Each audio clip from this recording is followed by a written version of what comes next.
For either of you guys, after the Florida State loss, Trace talked about this team needing to be different in terms of that being a game that you needed to win. And he said that he kind of said some things to guys in the locker room. I'm just curious if either of you can provide any insight on what he said and maybe how you've seen him grow this season as a leader as opposed to last year.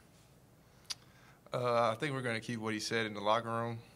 Trace has grown as a leader a lot this year. You can see it. You can see it on the court. You see it off the court. But, I mean, yeah, just seeing him grow like that is really good for us, and we need that.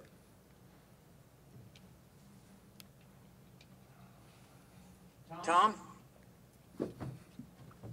Race, we were talking with Coach Miller earlier and a few other people in regards to the Crosstown Classic this weekend, and you guys have been able to get all of your games in. And around the country, there's been a lot of cancellations and such. And a lot of the credit's gone to just you guys all buying in and just doing the right things every day to make sure this keep going. But can you tell me a little bit about just how grueling this has kind of been, like in regards to testing and all that, and trying to stay safe and do the right things every day? I mean, yeah, it's really hard.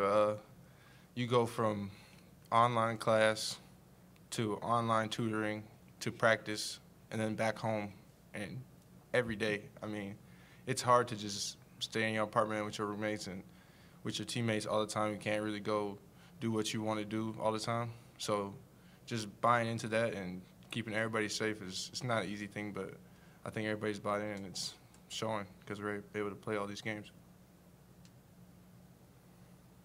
Kevin. Yeah, question for Armaan. Archie talked a lot about you working on your shot and it being rewarded. I don't know if there are any specific examples of how many shots you got up a day during the off season, or any early mornings or late nights in the Cook Center, or what you did to kind of put the work into it. I think over the summer, I think as a team we shot over 100,000 shots. As a team, something like it was a crazy number. So of course we're getting a lot of shots up in the summer, and then now we start our little pre-practice shooting. It's 140 makes before practice, or you can do it after practice, and then you just coming in, getting extra work in on your own. So I think all that we'll see a big difference in our shooting from our guards and even from our stretch players because we're shooting so much right now. John Blau. This could be for either of you guys. Just wanted to follow up on the testing component again. Archie was saying you guys have to do it 7:30, 8 in the morning, every day. Does that ever become routine, or to have to get up and do this thing, or is it just kind of like, oh, I got to do this again? I mean, what is that like? I've yet to get used to it. It's real early, especially if we got practice like we had 11 that day, we got testing at 8:30, and then you're pretty much here until practice time. Get extra lifts in, getting extra shots. So, I mean, it's something I haven't got used to yet, but I'm probably gonna get used to it soon.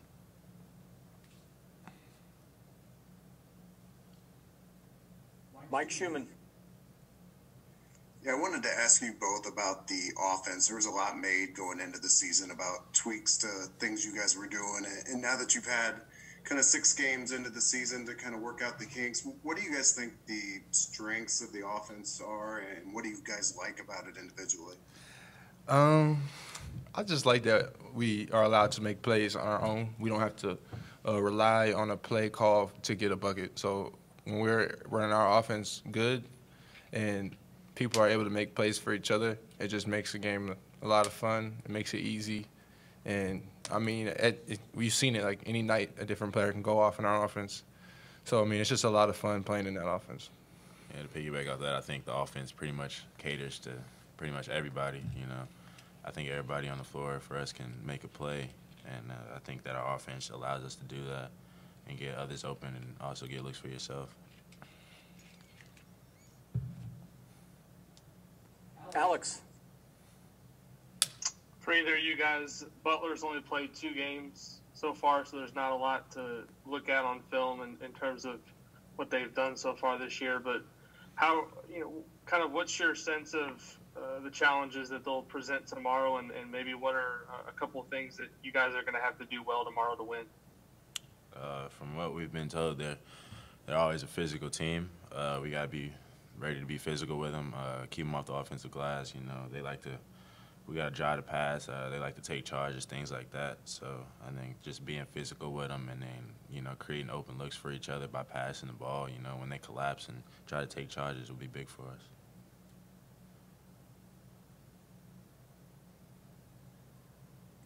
Tyler. Armaan, in the last game against Butler where Rob hit the game winner, were you watching that game, and I guess just what kind of do you remember about it?